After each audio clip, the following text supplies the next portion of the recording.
Hello, everybody. Welcome to this episode. This video is going to be a little longer because lately the thought videos I have been making, I've been feeling under pressure to finish them under 10 minutes, especially because sometimes I upload them to TikTok. And I feel like, uh, you know, people are more prone to maybe watch a 5-10 minute video because it's shorter. But I've noticed that when I talk for like 5 or 10 minutes, sometimes I feel rushed, like I gotta finish. So I don't care if this video extends to like 20 or 30 minutes. Plus, I'm gonna be talking about a couple of different things. So we'll start with the first topic, clocks. And this is because I feel like this is the idea, right? I'm gonna start off with the conclusion, with the idea, and then I'll work backwards to the theory.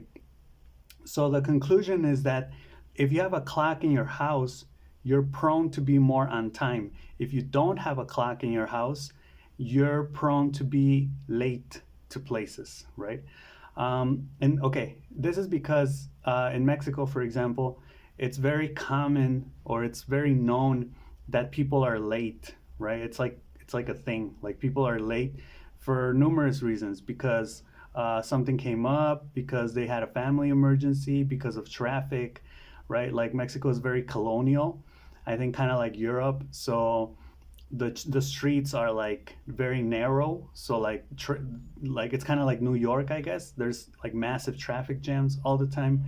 So it's very hard to get from like point A to point B in like 10 minutes or 15 minutes or whatever. So okay, going back to the clock thing. Now, think about this, right? Because I was thinking about it and I said, well, sometimes, oh yeah, and just to let you know, like back there is La Virgencita de la Paz with a candle. I got into this candle lighting thing because I saw the Cheeto video, the Cheeto movie, kind of getting off topic, but I'll go back to the clock thing. And yeah, like the Cheeto guy, I guess that's like a made up movie, or it didn't really happen like that. The Cheeto guy does exist. The flaming hot Cheeto guy, the guy who put spiciness, or the guy who made it flaming hot Cheetos. Um, and like they light up a candle, right? Because they're broke, they don't have any money. Like I think they don't even have like a place to stay or something like that. So they light up a candle, and then that's when he starts like getting famous. So I've been lighting candles recently, and I'm a believer of La Virgencita de la Paz. So that's why you see her back there. Okay, well, back to the clock thing. Think about this. If a university or a high school has a clock, I believe that its students will be more on time to class, right? I mean, you still have people that are late, but it will be the exception. It won't be the rule. Because, for example, in Mexico, I think there are, well, universities, schools, maybe high schools too. I think high schools also, where they don't have clocks, right? Like, for example, in the United States, it's very common to find a clock in every classroom, right? And like the same clock, like all you have to do is like look up and there's the clock, right? So you're always aware of time, right? And that could work both on a physical level and a metaphysical level. What I mean by physical level is that if you have class at 4, and let's say like in the cafeteria you have the clock, right? So you're always like aware. Maybe consciously you say, oh, it's like 3:45, 15 minutes to class, right? Or it's 3:50, 10 minutes to class, like we better get going. It works on a physical level, on a conscious level, right? And I think also on a metaphysical level, where it's kind of like, even if you're unaware of the time, you still like subconsciously know that there's a clock there. So at any moment, whatever's coming up next, clocks have that symbolism where it's like they situate you in a specific area, right? A temporal area. We could even say like a space area, but yeah, they situate you within a parameter. Now, when you don't have a clock around, then it's like you're floating in limbo. You're floating in air, right? Like you're unaware of what's going on. You're unaware of where you are. You're unaware of what time it is, right? So why would you care? You're not a clock, right? And a clock and time is like money, right? It's a human, excuse me, it's a human invention. It's a human consensus. Sorry, we all agreed on it, but it's not real, right? It's not like we have a sense of time, we have a sense of money, right? We have like these intuitions, maybe because of practice with time and money, but it's not like we can just naturally, have it in our heads. Like, who knows, maybe in the future we'll have a chip that just always, we'll always be able to see the time on the top corner of our vision or something, right? But okay, now going to another point where you could say, well, okay, that could be true, but what about cell phones? If you look at a cell phone, the time is there, right? And I would say, but how often do people really remember to check the time? I mean, on their cell phones, like, and you have so many distractions on your cell phones, right? Like, especially if you're a person that has their notifications on, you have so many distractions because you could even say, it's like when you go into a room and you're like, why did I come in here? Right? And you forget why you went into the room, right? Maybe to change your clothes or to get something, right? But it's like you tell yourself, I'm gonna check the time, and it's like you grab your phone, you turn it on, right? And it's like there's a notification from Facebook, from TikTok, whatever. You open it up, you're scrolling, you're surfing the web or the application, and then you just completely forget to check the time, right? Now, if you're kind of like me, I've just turned off all of my notifications, so I don't even have any notifications. I think just WhatsApp, but I don't have my notifications on. But even then, I could still get distracted. I could turn it on and then just like go do something and forget to check the time. So, I'm a believer that you need a clock in your house at least. And I think in public places, there should be clocks. Now, there aren't clocks in public places. Like, I need to look out more for that, but I haven't really seen clocks as like a standard issue. Like, and then it's like people complain or people talk about always being late. And it's like, well, how would you not be late if you're unaware of time, and your cell phone's not enough, right? So now you could say, well, what about wristwatches, right? Well, yeah, if you have a wristwatch, I think that helps. It definitely helps. Again, I would say it helps more maybe on a metaphysical level. I mean, the wristwatch could help on a metaphysical level too. I also carry around a wristwatch. Um, yeah, because it on a physical level and a metaphysical level, it's like you're aware of the time. You know you have to go, here at this time and then there at that other hour. So you kind of organize yourself around time, um, and you're able to do these activities.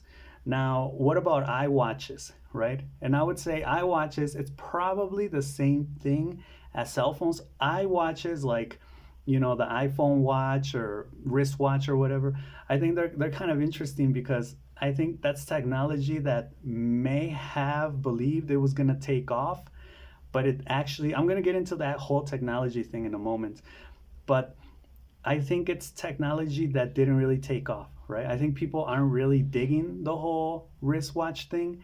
And that kind of leads us to think, or it kind of leads me to believe that the same thing may happen with like the contact technology, like where you have everything, like everything you have on your cell phone, you have it in a contact lens or contact lenses or even in your glasses, right? I'm not sure if that's something that will happen, because wristwatches, I mean, eye watches, you could say like we should all be using them right now. They should have revolutionized, like, the way we use technology and like cell phones and things like that.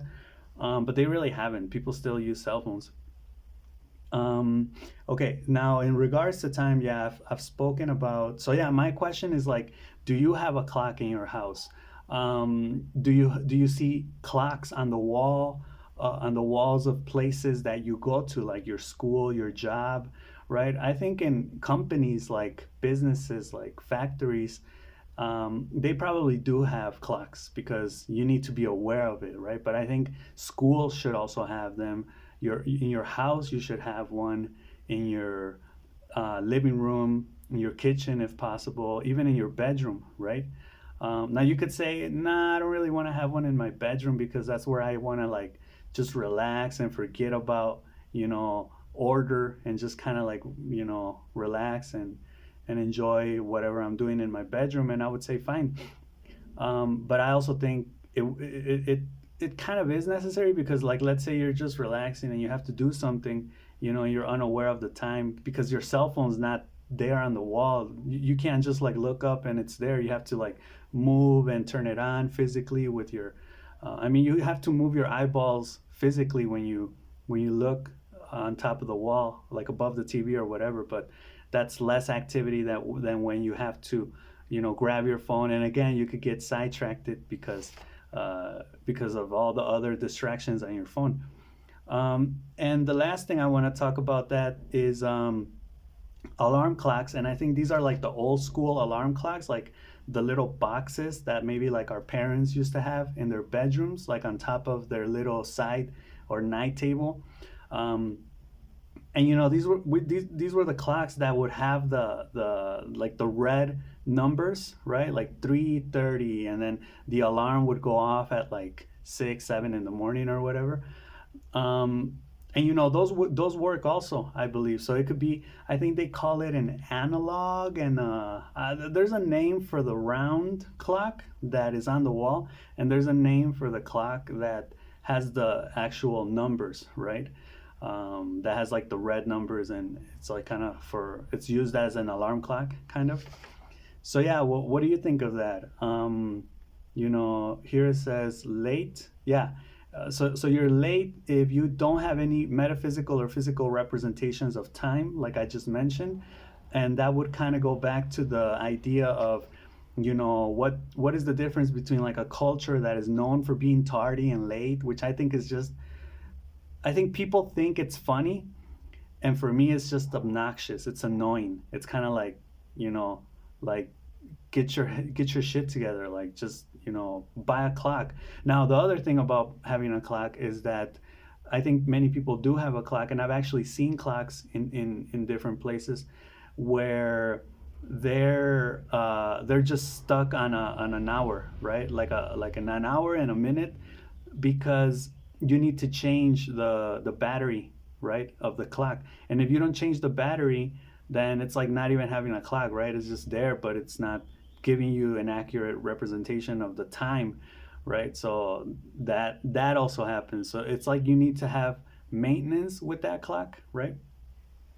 Okay, now the next thing I wanted to talk about, and I feel like this topic has been pending for a while now, because before I've spoken about this idea, persistent delirium disorder, which is the idea that you think you're right? Like, I theorize a lot. That's what my videos are about. Like, I'll read something and I'll talk about it, and I'll like try to expand and extend on the idea. But I know it also leads to errors, right? Like in the way you think, or at least maybe if not errors, it can be perceived by others or by most people as errors, right? Like, you're making a mistake. That's not the way things are, or that's at least not the consensus among most people, right? And I'm like, okay, fine. So I started digging into that, because I'm like, okay, maybe I could be wrong, and if I am wrong, I need to fix my belief, my thinking process, and my belief structure, right? So I was reading on this, and all of a sudden I came across this word, heuristics. And I was like, what the hell are heuristics, right? Like, this is heuristical, or I don't know, it was like the adjective. Heuristics is the noun. So I'm going to read here what heuristics are. It says, heuristics are mental shortcuts for solving problems in a quick way that delivers a result that is sufficient enough to be useful given time constraints, right? So it's inductive reasoning. So it's like you're jumping to conclusions, right? And let me give you some examples here, which I think go really well with the way that I think. Like, on Wikipedia, it says, if you are having difficulty understanding a problem, try drawing a picture, right? If you can't find a solution, try assuming that you have a solution, right? So that's like the secret, the positive manifestation, right? And seeing what you can derive from that, right? Like, working backwards. Like, if I have a problem, I can't see a solution for this problem, but if I had a solution, what would it be? How would it look like? And then kind of work from there towards a potential solution. If the problem is abstract, try examining a concrete example, or try solving a more general problem first, called the inventor's paradox. The more ambitious plan may have more chances of success. So, heuristics, in other words, is kind of like what I do.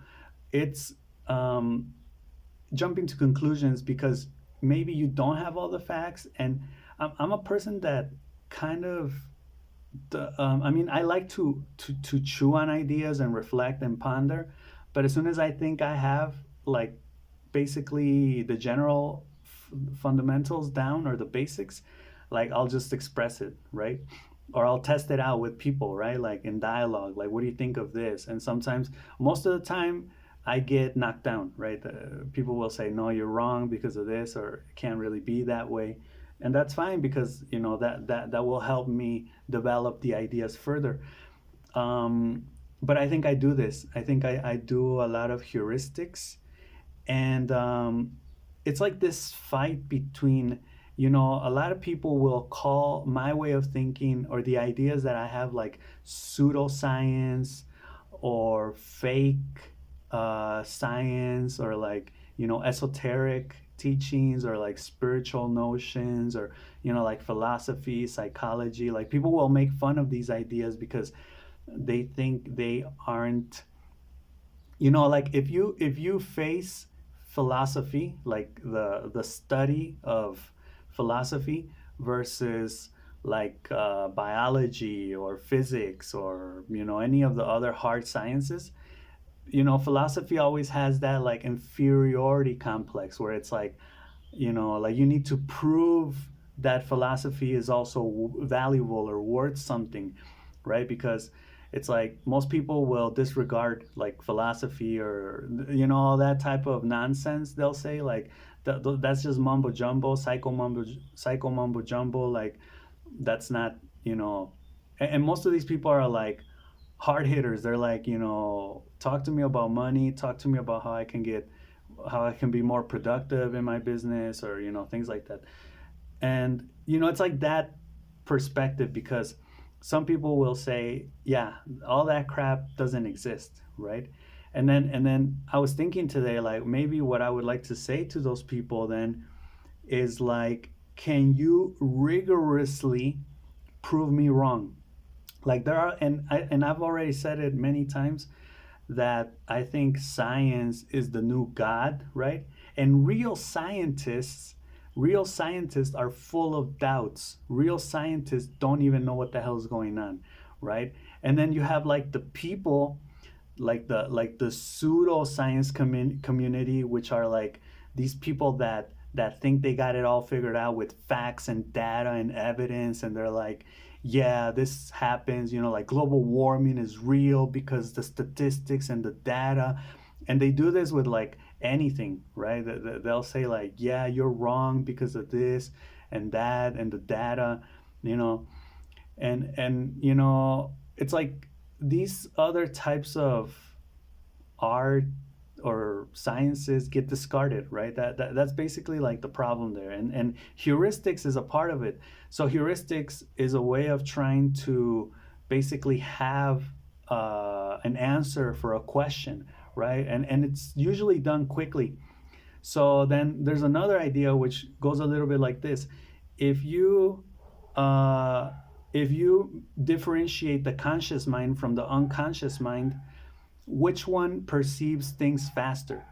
The unconscious mind, right? Like, the conscious mind needs to take its time, needs to analyze, and that could even sometimes delay the answer process, right? Like, going from the question to the answer, or from the problem to the solution, you could just get stuck, like, analyzing, right? Like, I'm still working it out. And it's like, how long are you going to keep working out the problem, right? Before you just try a solution. Even if you fail, at least you know that failed, right? I guess it takes some level of optimism to be like that, and I do consider myself more optimistic than pessimistic. So and it's like, does it always work? No. Like I've thought, a bunch of times, like, I'm a millionaire, I live in a big house with a swimming pool, and and I've said this to myself, and I felt how it would be like, and do I have it? No. So, I don't think it always works, but I could testify that I do feel like doing those type of things has led me to a more productive life, right? At least I can say that.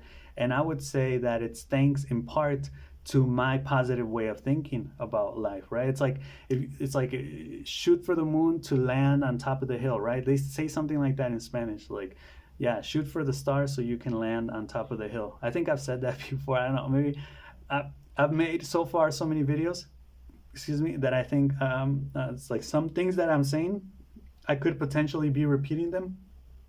And I listen to Jordan Peterson, for example, a lot.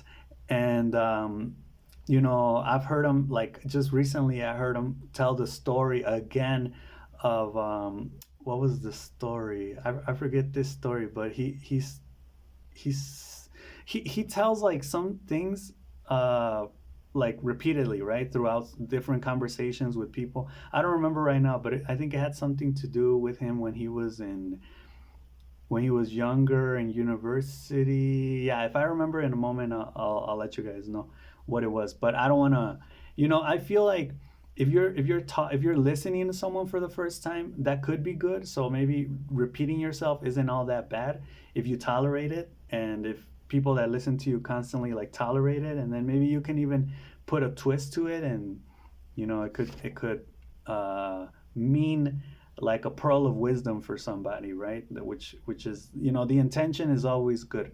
It's to share information, and maybe open up the door for discussion, which ultimately is dialogue and communication, and building that knowledge. Now, what I'm about to say is going to basically break all types of, is going to go against a lot of ideas that are out there, in the modern current landscape and world in which we live in. And, let me just read something from Subliminal Seduction that I was reading. This guy's talking about how, well, let me just read it. It says, many other scholars have theorized that our soul, hold on, that our, no, that our so-called modern ways of thinking at the conscious level are quite different from the primitive thought processes of our early ancestors. And I said this, I said, there's a comment I wrote on here. What if they are the same, not developed nor evolved, but rather the same, just industrialized, like when Henry Ford was around? And this machinery comfort makes us think that somehow we have evolved, right?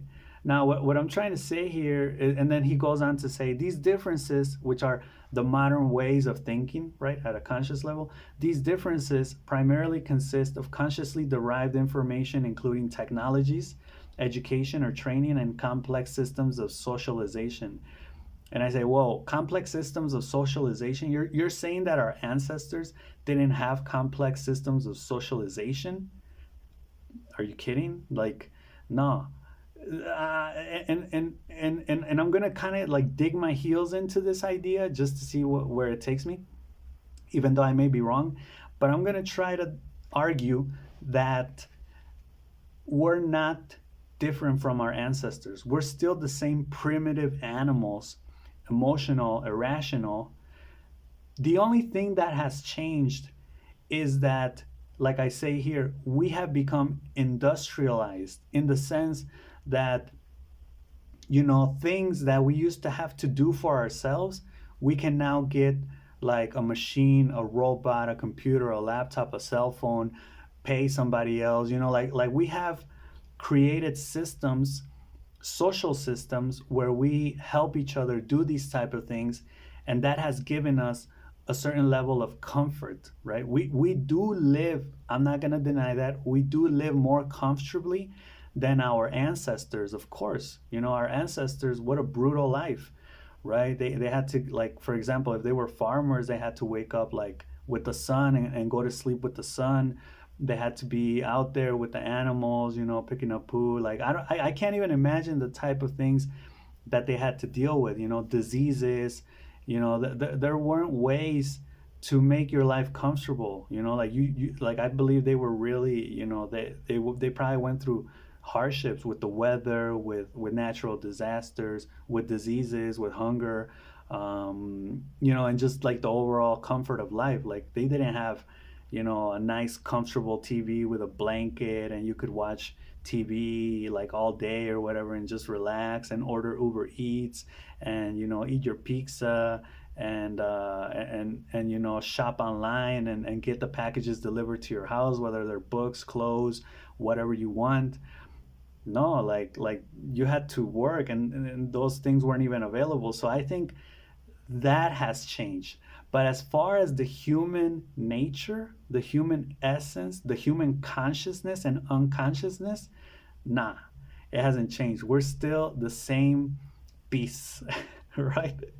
And I think what has, like, another thing that all of that machinery and industrialization and systematization and automation of, like, the processes, the way of doing things has given us is also access to knowledge, right? Like the internet, right? Or communicating ideas, reading, right? Like, maybe people back in the day weren't so aware of things because, to start off, like, books weren't even that available.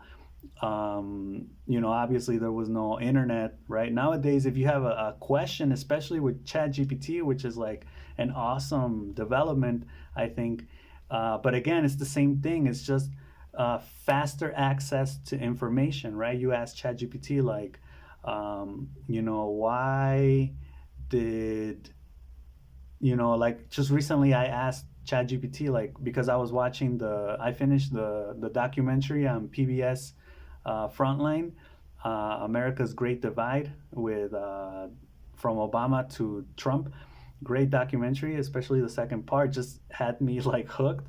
All the stuff that, they were saying about Trump, and, not once did they mention like what he did, like, on the foreign landscape, like maybe with North Korea, with Russia. I know he met with Putin and with North Korea's Kim Jong Un, and they were just talking about like the shit he would do, like the bad shit. Like, I felt like they went after Obama a little, but they well, they went after both of them, and they didn't really say good things about either of them. So I guess it was kind of fair. But then, I got curious, and I was like, and I think I had researched this a while back, like, what, on Wikipedia, like, Donald Trump, and then I just went through through his presidency part to kind of see like what he did. But, I was kind of like, what? And they talked about acts and bills, and I was like, what the fuck is that?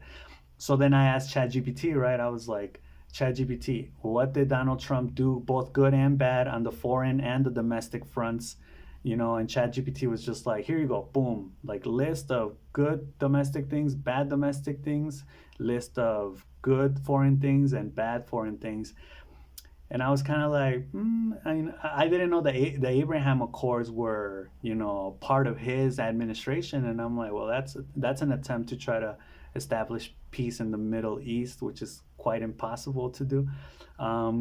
So yeah, these type of things, now we have more access to this, so we're able to kind of think differently about things. But that doesn't mean that we're evolving, right? We just have that access. We just have the comfort of the machines, of the systems. We like Henry Ford. Henry Ford is like an archetype for me of that person that can develop a system. Like those movies in the '90s where like the person was like a cuckoo inventor, and he would have like this whole system laid out in his kitchen so that he would just like wake up, take a shower, and then like a ball would roll down a thing, and then it would like tip over another thing, and then it would make him coffee and scrambled eggs, and he would just sit down and like the food was already served, at the table. Like I feel like that's kind of how we are right now. Like we've developed all these systems where it's like more comfortable for us to just, the car, our cell phone to communicate with people. We don't have to like write a letter and wait like weeks to get the other person's answer, right? Like we can just send a text message now, but we're still the same beasts, right? I'll go back to that again and again. We're like our essence is still the same. That's what I think. I could be wrong. Let me know what you think about that. But yeah, like I said here, technology, and anytime you talk about progress and you ask people how have we made progress, they just kind of look at you dumbfounded, like, don't you know? Like, and that's where I talk about that pseudo community that's like all about facts and data and evidence, right? And it's like you're stupid, like you're a human, you're not a machine, right? Don't act like that which we have built to just make our life more comfortable, because at the end of the day, I was reading about there's this book I'm reading right now. It's called The Secret Teachings of All Ages by Manly Hall, and he's talking about he talked about the cynics, and right now he's talking about the hedonists, and the hedonists believed that the ultimate goal of human beings was just pleasure, and especially physical pleasure, not really spiritual or emotional pleasure. And I kind of agree with that.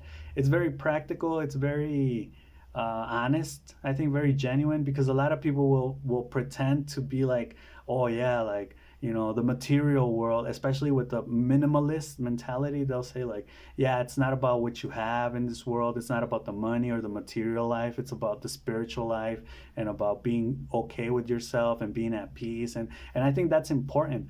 But the material life has a huge weight, probably like 50 or 51% of your comfort in this life. So the machines and everything, that the machinery and the systems that we have developed as humans in the last like 500, 1,000 years, is ultimately for our comfort, right? We're not evolving, towards like our brain is still the same as it was like 1,000 years ago, right? There are people that will talk about like how things have changed in our brain, like minor changes.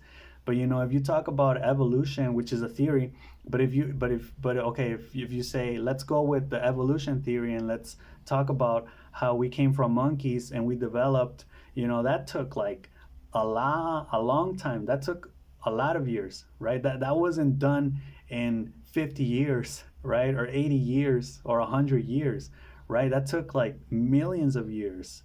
So we can't be saying that we have evolved just because we have found ways to make our life more comfortable with machines, right? With industrial thinking and industrial processes and systems, right? So I think this idea of we're different than our ancestors is wrong. If our ancestors were brought into the present and they were able to live here for 100 years to kind of adjust, and through a couple generations adjust to the way of life, they would probably be the same way we are, right? So because I think to really have innovation, to really have new ideas, to really look at what is already there and find new ways to see that is hard, right? Like I've been thinking lately, I have all of the answers I need in my life, right? I've been developing a lot of ideas, especially with these videos, and I'll watch them again, so I kind of like feed my subconscious and my unconscious.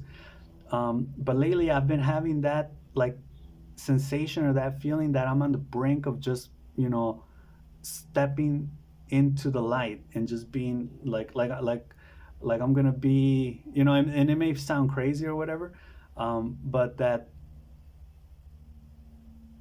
like the like the information or the knowledge that is already there, right? Because it's already there. Like Kant, it's just that we, with our limited perception and our limited senses, we can't take it in. But then sometimes it just clicks, right? Like you just boom, you're like, oh yeah, now I see it like that, and that and that connects with that. And obviously, in order to make it real for the non-believers, you have to show them with evidence and real transformations, kind of like alchemists, right? Like, okay, you don't believe I can um, you know create fire or whatever, or bend or warp reality or warp this material world.